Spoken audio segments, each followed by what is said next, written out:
There was a real battle between Tia and Tamara against the Olsen twins. Some people actually, obviously black and white, and then the two sets of twins both had successful shows. Um, start off really young, impact, and multitasking. And then, of course, you always wonder how these things go. The Olsen twins were huge. I mean, the marketing and everything.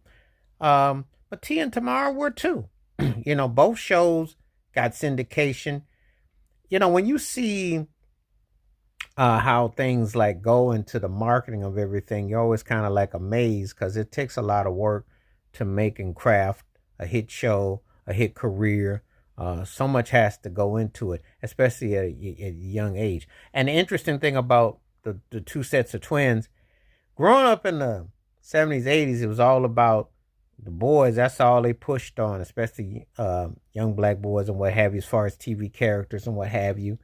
Because the females, until you got to the facts of life, you didn't really get a lot of strong female cast. Now, you had sisters, obviously, in One Day at a Time. You had a few shows, but it wasn't as pushed. And so when this era comes along with Tia and Tamara and then later the Olsen twins, it became kind of like that was like untapped, especially as far as twins getting into the frame and the blow up and everything like that. And the Olsen twins were huge. Because they had Bob Saget and they had John Stamos and the Caris. But Sister had Tim Reed and well, I'm not even thinking of her right now because she played. I'm just always getting her voice in my head, and of course Marcus Houston was in there.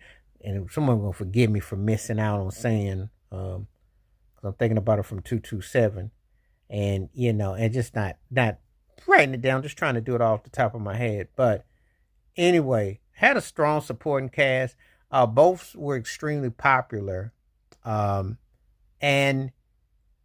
you take into totality the impact, the cultural impact, But Tia and Tamara could sing too. It was they were versatile. First of all, when you enter in show business, you have to be versatile.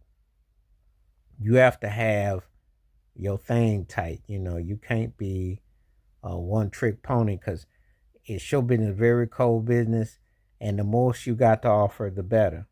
The more that you can do, the better.